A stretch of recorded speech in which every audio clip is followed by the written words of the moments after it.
So hello students, यहाँ पर हम लोग देखेंगे क्लास 10 के एनसीईआरटी का मैथ। और एनसीईआरटी के मैथ में आज हम बात करेंगे एक्सरसाइज हमारा है 6.5। बेसिकली 6.5 की अगर बात कर ले तो यहाँ पर हमारे पास जो एक्सरसाइज है वो पाइथागोरस प्रमेय और पाइथागोरस प्रमेय के विलोम पर आधारित यहाँ पर प्रश्न हमको देखने के लिए मिलेंगे। क्योंकि देखो, ये चैप्टर जो हमने इंट्रोडक्शन वाला वीडियो किया था उसमें हमने बात किया था अच्छी तरह से कि पाइथागोरस प्रमेय क्या होता है, पाइथागोरस प्रमेय का विलोम क्या होता है। जो भी प्रश्न हमारे पास आने वाला है उसी से आने वाला है। जैसा कि हम पहले नंबर की अगर प्रश्न की बात करेंगे तो पहले नंबर का प्रश्न क्या है कि कुछ त्रिभुजों की भुजाएं दी गई है, निर्धारित कीजिए कि इनमें से कौन कौन से त्रिभुज समकोण है और इस स्थिति में कर्ण को लिखना है। बिल्कुल आसान सा प्रश्न है और इसके लिए हमको सबसे पहले थोड़ा सा समझना पड़ेगा कि समकोण त्रिभुज क्या होता है। ऐसे हमने जो इंट्रोडक्शन वाला वीडियो है उसमें बेहतर तरीके से और डिटेल में बात किया है। तो यहाँ पर जो हमारा प्रश्न है समकोण त्रिभुज से रिलेटेड है, तो सबसे पहले हम समझ लेते हैं समकोण त्रिभुज के बारे में एकदम आसानी से और कम समय में समझेंगे। सपोज एबीसी जो है वो हमारे पास एक समकोण त्रिभुज है। कौन सा त्रिभुज है? समकोण त्रिभुज है, जहां पर हमारे पास कोण बी जो है वो 90 डिग्री यानी कि 90 डिग्री। अब समकोण त्रिभुज है तो 90 डिग्री का कोण एक तो होगा, तो 90 डिग्री के ठीक सामने वाली भुजा जो है वो कर्ण होती है। क्या होगा? कर्ण हो जाएगा हमारा। 90 डिग्री के ठीक सामने वाली भुजा कर्ण हो जाएगा। देन हमारे पास दो और भुजा बचता है, एक होता है हमारा है ए बी और दूसरा है हमारे पास बी सी। ठीक है। पाइथागोरस प्रमेय क्या बताता है कि पाइथागोरस प्रमेय बताता है कि अगर कर्ण का वर्ग, देखो कर्ण क्या हमारा एसी है, कर्ण का वर्ग शेष दो भुजाओं, शेष दो भुजा क्या बचता है? ए बी बचता है और बीसी बचता है। शेष दो भुजाओं के स्क्वायर के बराबर हो यानी कि वर्ग के बराबर हो तो वो त्रिभुज जो है वो समकोण त्रिभुज होता है। यानी कि अगर हमारे पास एसी का स्क्वायर बराबर हो जाए ए बी के स्क्वायर और प्लस बीसी के स्क्वायर के तो त्रिभुज हमारा समकोण हो जाएगा। एक छोटा सा उदाहरण लेंगे।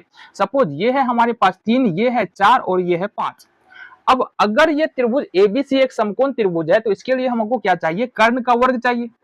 कर्ण का वर्ग होना चाहिए। कर्ण का वर्ग बराबर में शेष दो भुजा हमारे पास 3 और 4 हो जाएगा। यहां देखेंगे 25 25, 3 3 9 और 4 चौका 16, 25 बराबर 16 9 25। यहाँ पर कर्ण का वर्ग यानी कर्ण का स्क्वायर बराबर है शेष दो भुजाओं के वर्ग के बराबर। साथ ही साथ एक बात और बता दे, जो सबसे बड़ी भुजा होती है यहाँ पर 3 4 5, सबसे बड़ी भुजा 5 है, तो जो सबसे बड़ी भुजा होती है वो होता है समकोण, ये कर्ण का है ना। सबसे बड़ी भुजा क्या कहलाता है समकोण त्रिभुज में? कर्ण कहलाता है। इतनी बातें हमको यहाँ पर ध्यान रखना है। तो सबसे पहला काम अपन क्या करेंगे, यहाँ पर हम मान लेंगे, माना कि ए बी सी समकोण त्रिभुज की भुजाएं हैं। त्रिभुज की भुजाएं हैं ने भुजाएं होगी यदि सपोज हम मान लेते हैं कि ए हमारा कर्ण है, तो यदि हमारे पास ए का स्क्वायर बराबर होना चाहिए बी के स्क्वायर और सी के स्क्वायर के, तभी तो होगा। अब जो पहला प्रश्न है यहाँ पर, पहला प्रश्न है सबसे बड़ी भुजा। कर्ण मतलब क्या? सबसे बड़ी भुजा। सबसे बड़ी भुजा क्या हमारे पास? 25 है। तो यहाँ पर ए का वैल्यू कितना हो जाएगा? 25। बी का वैल्यू कितना हो जाएगा? शेष दोनों हम बी सी कर सकते हैं, कोई दिक्कत नहीं। 24 मान लेते हैं और सी का वैल्यू यहाँ पर 7 मान लेते हैं, 7 सी। अब अगर समकोण त्रिभुज करना है तो हमको इस पैटर्न पे आना चाहिए। तो ए का स्क्वायर मतलब 25 का स्क्वायर बराबर बी का स्क्वायर मतलब 24 का स्क्वायर प्लस 7 का स्क्वायर, ये सी बराबर। ठीक है जी। यहाँ पर 25 का स्क्वायर कर लेंगे तो 625 हो जाएगा, बराबर 24 का स्क्वायर करेंगे तो 576 होगा और देन 7 का स्क्वायर करेंगे तो ये 49 होगा। यहाँ पर हम क्या देख रहे हैं? 625 और इस दोनों को ऐड करेंगे तो ये भी हमारा 625 निकल के आ जाएगा। यहाँ पर हम क्या देख रहे हैं कि बड़ी भुजा का वर्ग है ना, 3 भुजा दिया हुआ है, बड़ी भुजा का वर्ग शेष दो भुजाओं के वर्ग के योग के बराबर है। मतलब ये जो भुजाएं है ना 7 सेंटीमीटर, 24 सेंटीमीटर, 25 सेंटीमीटर, ये समकोण त्रिभुज की भुजाएं हैं। अतः हम लिख भी सकते हैं, इसका काम हो गया है, इसको हम यहाँ पर मिटा लेते हैं। यहाँ पर लिख देते हैं अतः 7 cm, 24 cm और 25 cm समकोण त्रिभुज की भुजाएं हैं। ठीक है, त्रिभुज की भुजाएं, ये हो गया तुम्हारा। ठीक है, अगला प्रश्न को देखें। यहाँ पर हमारे पास सबसे बड़ी भुजा क्या है? 8 सेंटीमीटर है। मतलब अगर, अच्छा यहाँ पर ये भी पूछ रहा है ना कर्ण कितना होगा, तो सबसे बड़ी भुजा क्या है? 25 है, तो यहाँ पर कर्ण बराबर कितना है हमारे पास? 25।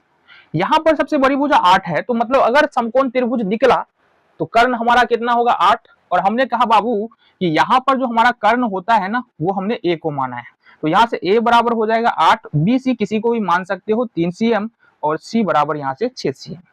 आ जाओ, देन अगर हम यहाँ पर देखते हैं इस पैटर्न में बैठा ले ए स्क्वायर बराबर समकोण त्रिभुज के लिए, देखो यहाँ से समकोण त्रिभुज के लिए अगर एबीसी समकोण त्रिभुज की भुजाएं हैं तो होना चाहिए हमारा क्या, ए स्क्वायर बराबर बी स्क्वायर प्लस सी स्क्वायर, ये होना चाहिए। ए का मान यहाँ पर कितना आ रहा है, 8 आ रहा है, रखा हमने। बी का मान यहाँ पर कितना आ रहा है, 3 आ रहा है, रखा हमने। और सी का मान यहाँ पर 6 आ रहा है, ये भी हमने रख दिया। 8 8 64, 3 3 9 और 6 6 के 36, 64। अब देखो ये बराबर नहीं आ रहा है, ये आ रहा है 45। ये 64 है, ये 45 है, ये तो बराबर तो नहीं है। अब ये बराबर नहीं है तो यहाँ पर क्या लिख सकते हैं, यहाँ ए स्क्वायर बराबर नहीं है बी स्क्वायर प्लस सी स्क्वायर के, अतः क्या लिखेंगे बाबू, 8 cm 3 cm और 6 cm समकोण त्रिभुज की भुजाएं नहीं है। समकोण त्रिभुज की भुजाएं नहीं, बिल्कुल आसान है बनाना। इस तरह से हम बिल्कुल खोज सकते हैं कौन सा त्रिभुज हमारा समकोण है, कौन सा त्रिभुज नहीं है। आ जाओ तीसरे नंबर का प्रश्न देख लेते हैं। यहाँ पर पहले का तीसरे नंबर का प्रश्न, यहाँ पर क्या होगा, यहाँ पर देखेंगे ए बराबर 50 cm, बी बराबर 80 cm और सी बराबर, यहाँ पर देखना थोड़ा सा उल्टा पुल्टा हो गया। सबसे बड़ी भुजा क्या है, 100 सेंटीमीटर है, तो यहाँ देखेंगे ए बराबर 100 cm, बी बराबर 80 cm और सी बराबर 50 cm।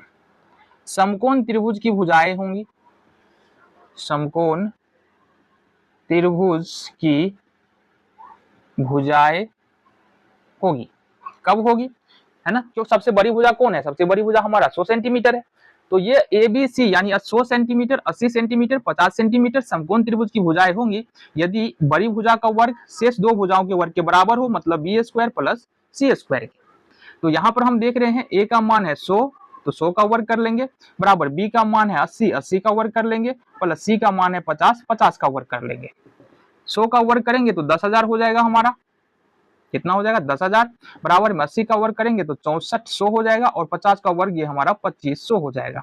ये 10,000 हमारे पास हो गया, बराबर 64 5 4 9 हो जाएगा और 6 2 8 हो जाएगा। तो यहाँ पर हमारे पास क्या आ रहा है, क्या बड़ी भुजा का वर्ग शेष दो भुजाओं के वर्गों के योग के बराबर है, तुम बोलोगे नहीं है, तो ये बराबर नहीं है।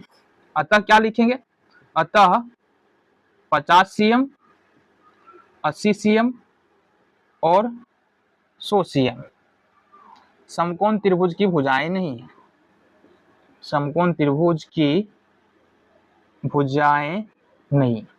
प्रॉपर इस तरह से तुमको प्रश्न करना पड़ेगा, है ना, क्योंकि अगर मान लो एग्जाम में पूछता है तो रीजन भी तो पूछेगा ना, ऐसा थोड़ी है कि करके दिखा दिए तो हो गया। तो अगर मान लो 2 नंबर का प्रश्न मिलता है तो या तो तुमको 1.5 नंबर मिलेगा या 1 नंबर मिलेगा।